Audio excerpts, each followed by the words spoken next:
दोस्तों, आज एक ऐसी दिलचस्प घटना पर बात करते हैं जो किसी के भी होश उड़ा दे।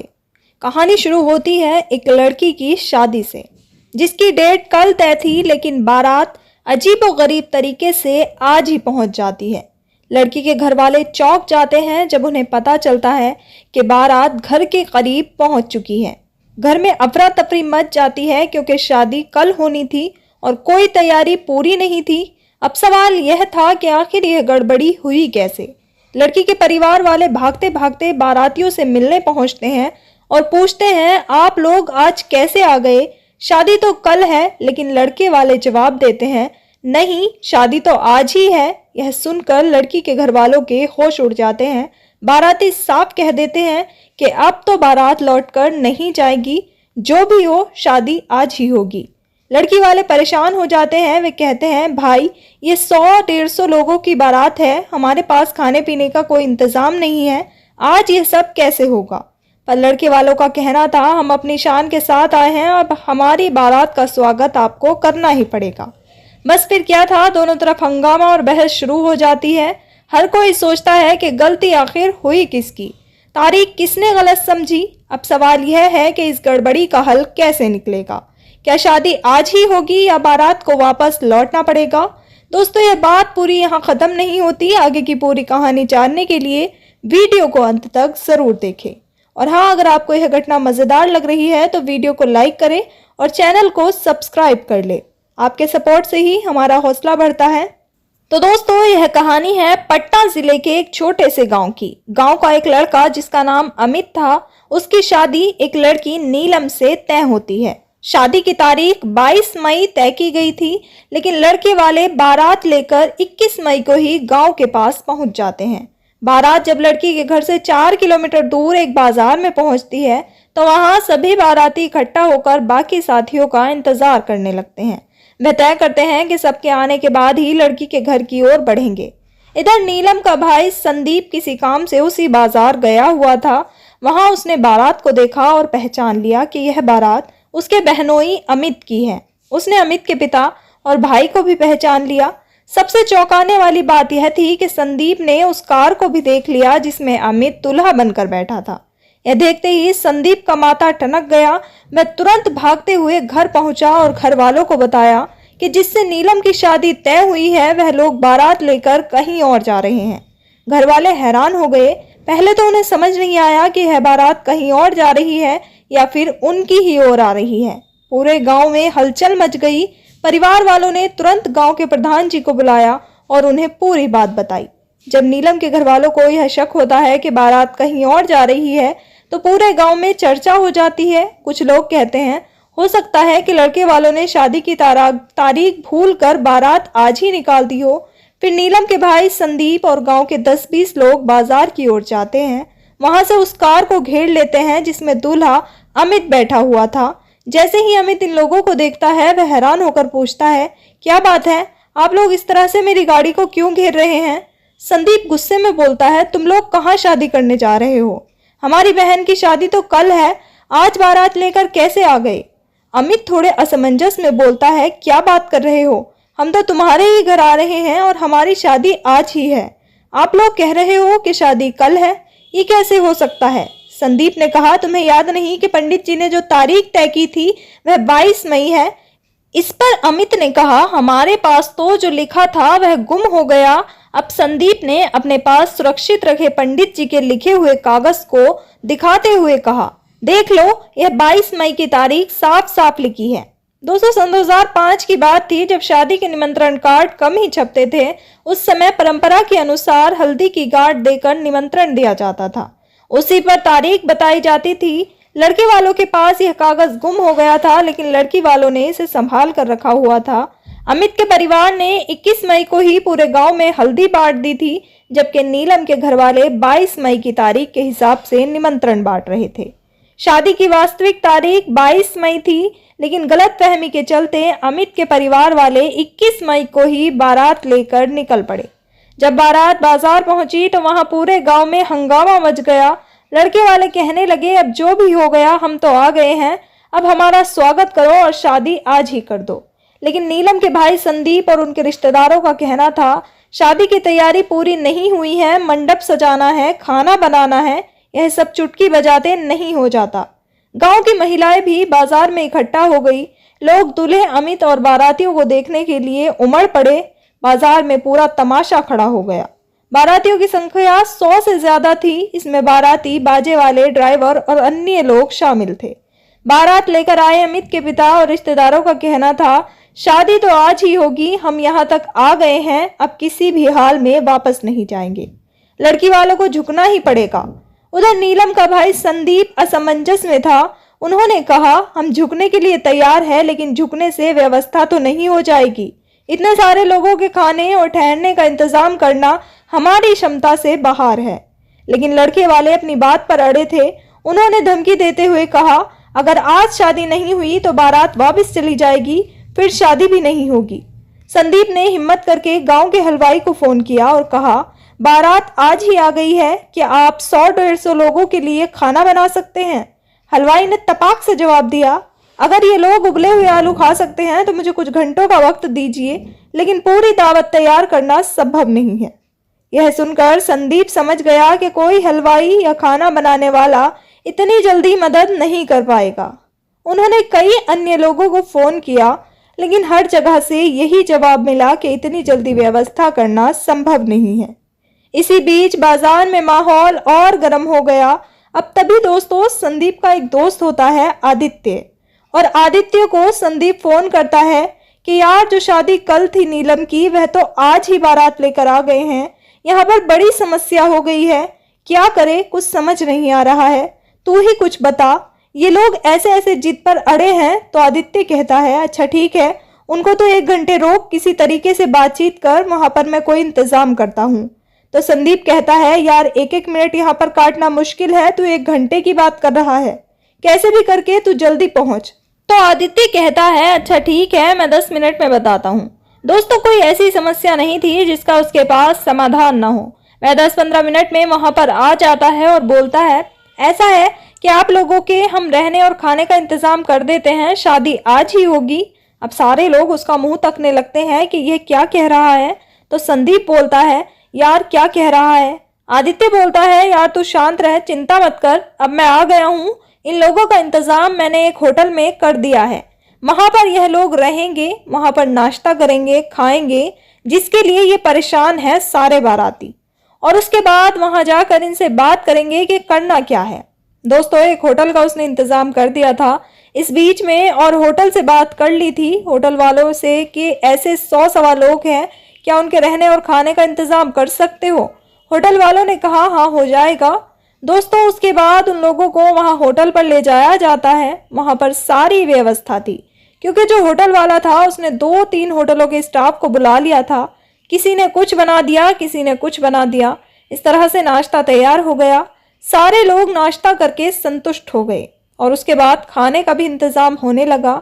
अब जब सारे लोग वहां पर स्थिर हो गए तो खाने का समय आ गया। सब लोग खाना खाने लगे। जब रात के 10 बज गए तब संदीप ने कहा अब आप लोग खुश हैं? तो उन लोगों ने कहा हाँ हम तो खुश हैं और हमारे लिए खाने पीने की व्यवस्था हो गई, क्यों नहीं खुश रहेंगे।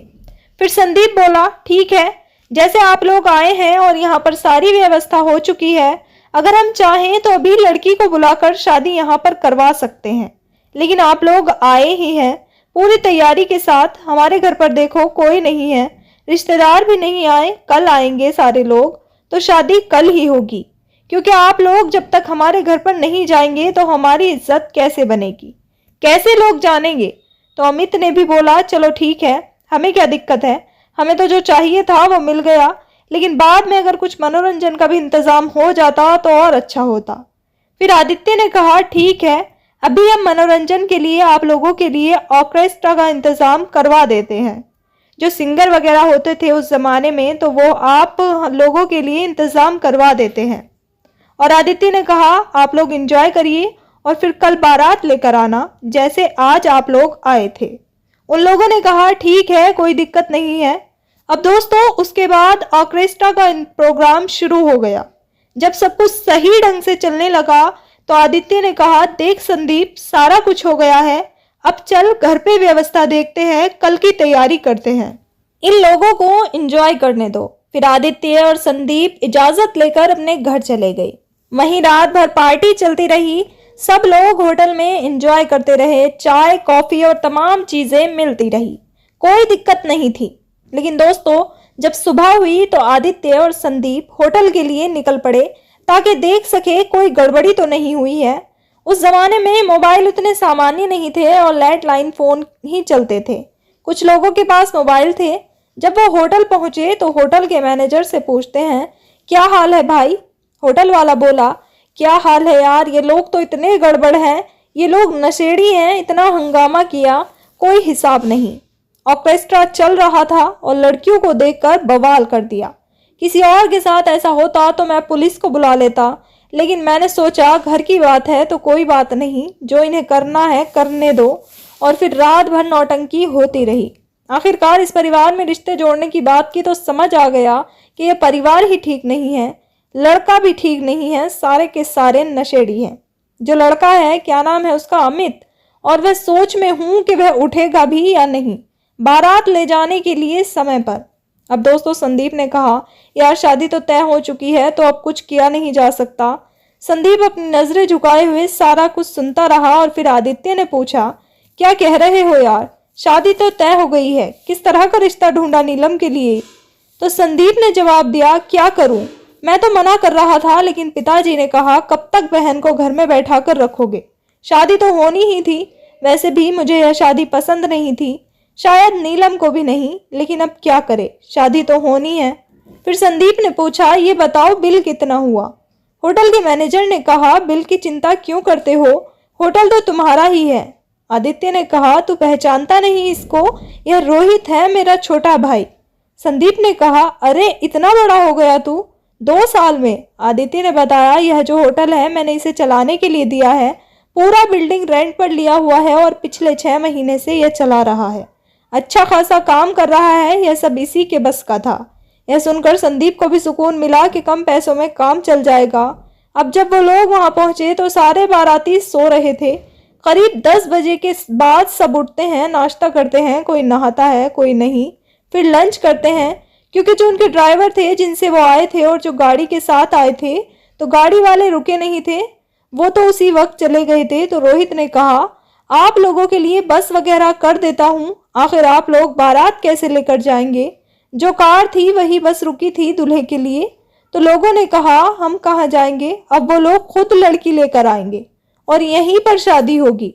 रोहित ने कहा, यार अजीब बात करते हो आप लोग, क्या आप लोग लड़की के घर पर नहीं जाएंगे? तो अमित और उसके रिश्तेदार, उसके पिताजी, उन लोगों ने बोला, नहीं जाएंगे। हम क्यों जाएं? उसने तो कल अपने दरवाजे पर हमें बुलाया नहीं। फिर रोहित ने बोला, अरे उनके दरवाजे पर नहीं गए, उनकी मजबूरी थी, उनके पास व्यवस्था नहीं थी, लेकिन यह सब उन्होंने ही तो किया है। क्या यहाँ पर आपको कोई कमी दिखी?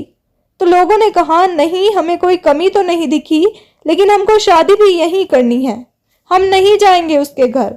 अब दोस्तों, रोहित ने संदेशा भिजवाया कि भाई यहाँ पर तो ऐसी ऐसी बातें ये लोग कर रहे हैं और ये लोग कह रहे हैं कि हम बारात लेकर जाएंगे नहीं, और ये उनकी जिम्मेदारी है कि वो लड़की लेकर यहाँ पर आए और यहीं पर शादी होगी।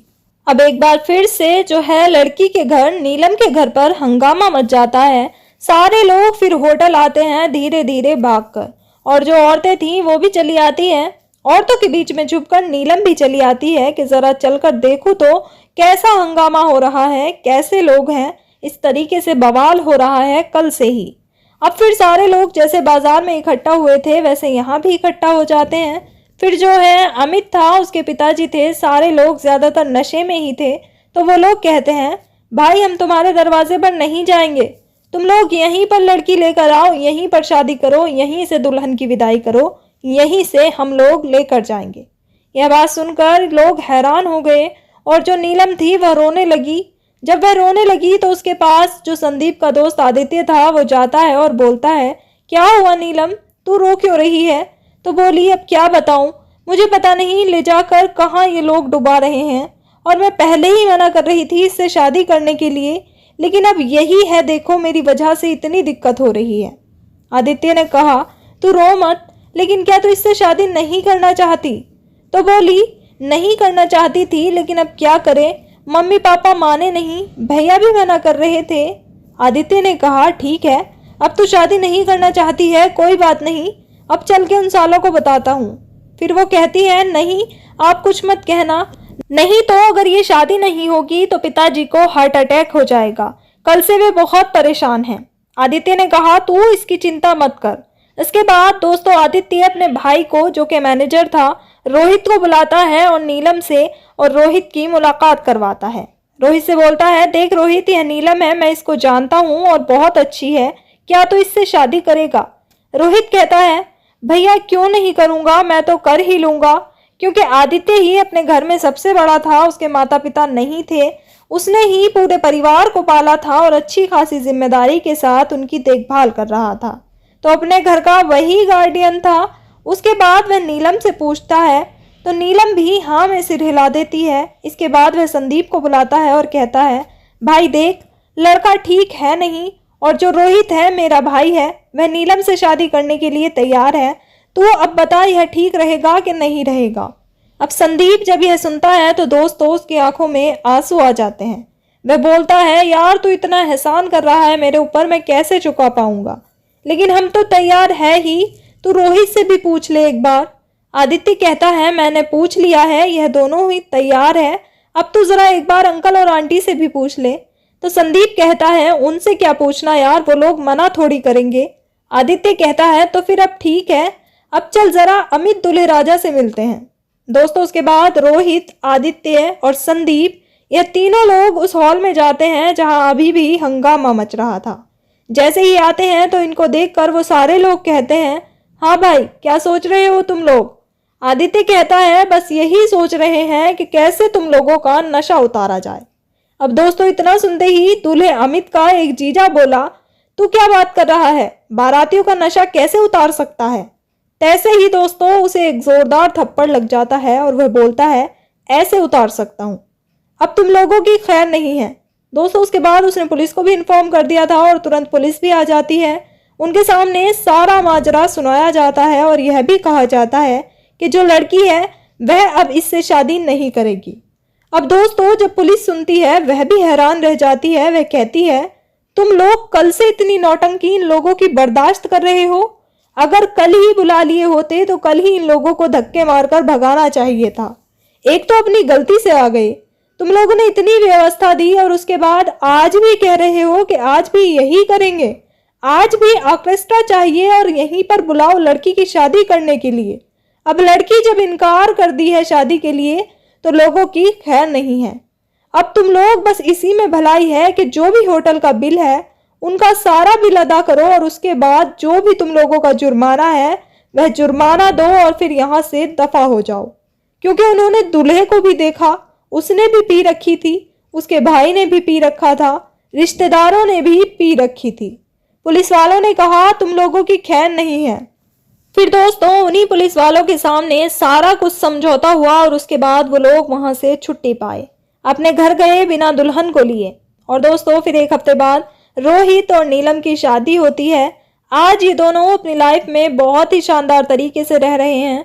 आज इनकी शादी को करीब 19 साल हो गए हैं। दोस्तों आज इनके 3 बच्चे हैं और सारे बहुत ही खुश हैं।